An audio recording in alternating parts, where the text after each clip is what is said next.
Good morning, everybody. Welcome to my version of day 2 for the Jewellers Academy Challenge. Today I'm at home because I think, like most of us, we're stuck at home now. I can't get into my studio because it's a 15-minute drive away. But thankfully I've got a whole lot of jewellery with me because I brought it back yesterday. So I thought today I'd go through my Menhir Collection and show you some of the pieces of this. Menhir Collection was the first one I created last year. I only seriously started doing jewellery in 2019. This one didn't have a name when it started. It was just a shape that came to me, the shape that was rather appealing. It was a shape that came out of the kind of mid-century modern, and it got its name when I suddenly discovered what I was doing, but I'll talk to you about that as we go on.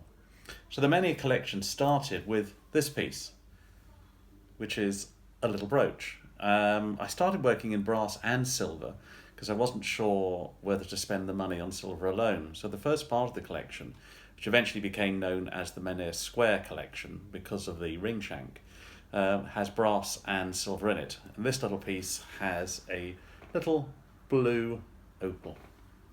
The next one that came along was this one, which was a real pain to make at the time. It has a small piece of bumblebee jasper, 2 pieces of silver. Again, similar shape. This is all about this kind of 4 or 5-sided shape that I was using in the collection. I started with brooches, no idea why. The kind of shapes just said brooches to me, and from that I went out into pendants. This was the first of the pendants, and this one is set with a little cabochon of lapis lazuli.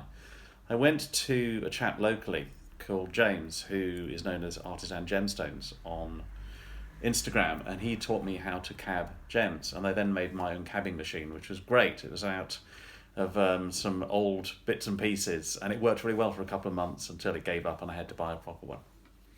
At that point I was moving on, and this one was a little cab of petersite, and I'm really pleased with this. I'm colourblind, so I'm not quite sure what colours are in there, but it's kind of greens and browns and ambers, and I'm really happy with this little piece. Then I moved on to rings, and this is where this collection gets its name, the Menhir Square Collection, because of the ring shank. This square ring shank that I came up with. So 2 curved corners, 2 square corners, and each one is set with a gemstone. This one with a little piece of Andamuka jelly opal. And then trying things out, I just got bigger. So this one is set with a little piece of druzy, malachite and azurite. This one is set again with a piece of lapis, so it kind of goes nicely if you wanted a parure with the pendant.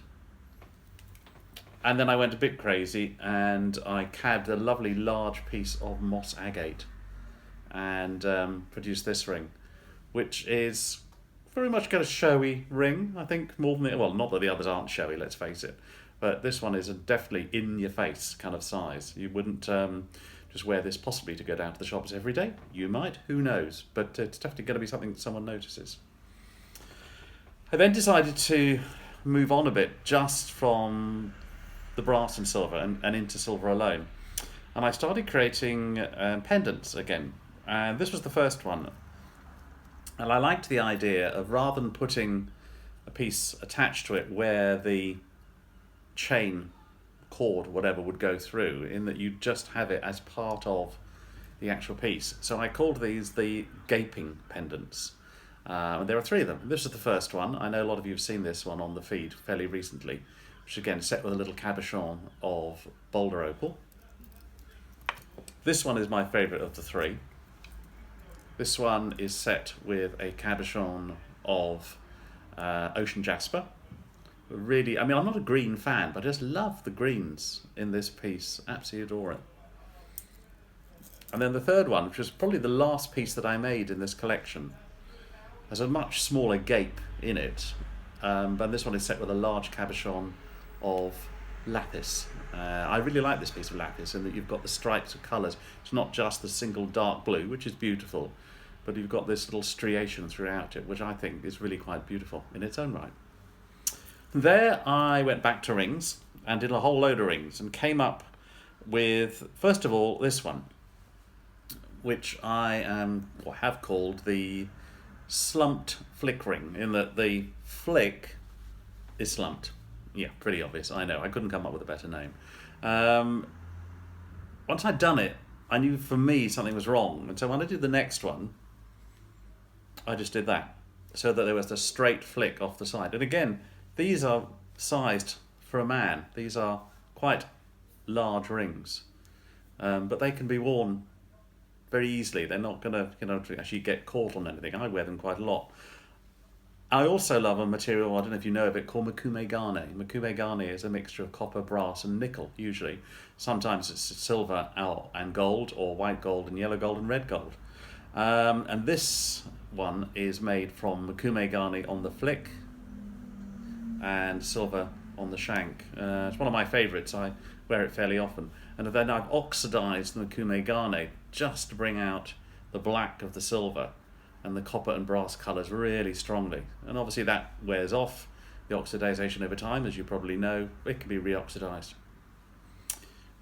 Better get some ladies' sizes in as well, so I went for some smaller ones.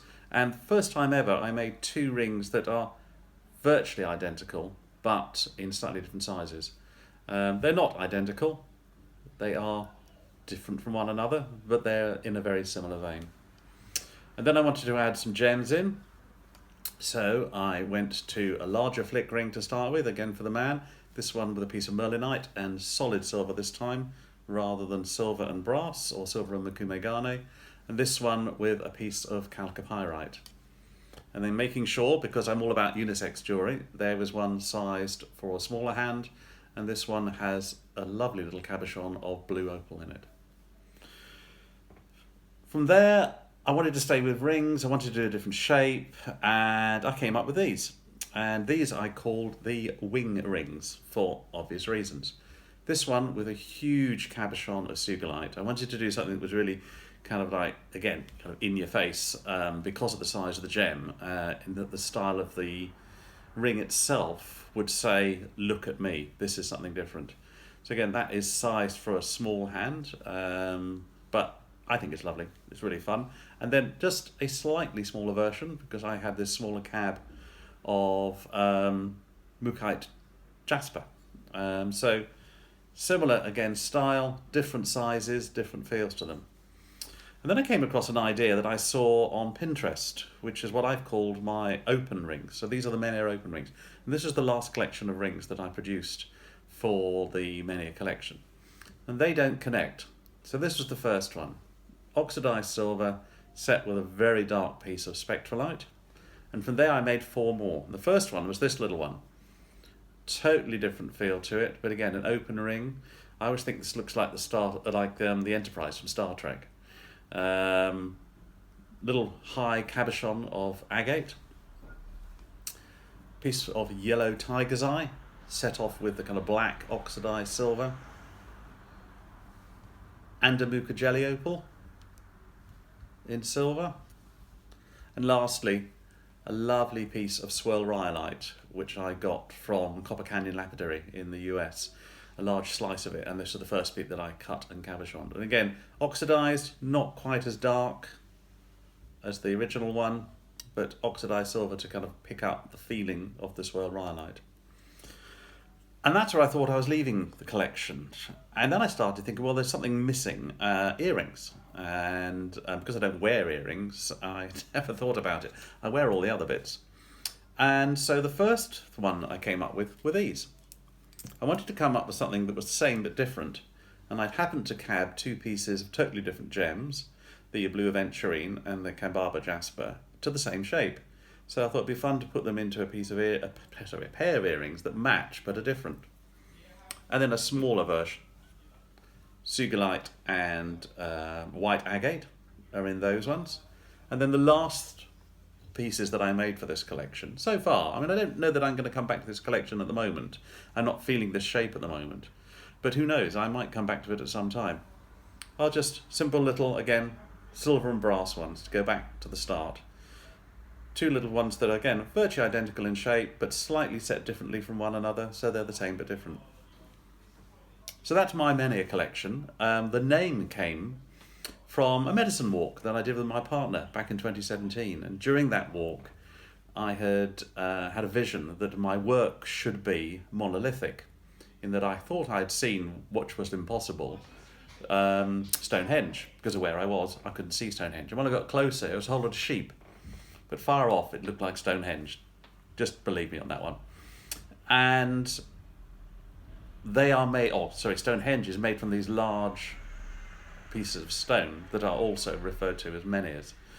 And I felt that the shape, especially some of the original shapes like these, were very much kind of menhirs. And that's where the name came from. So I hope you've enjoyed this probably a bit long video and have liked seeing some of the things I've been making. If you want to know any more, drop me a line. Thanks a lot. Bye-bye.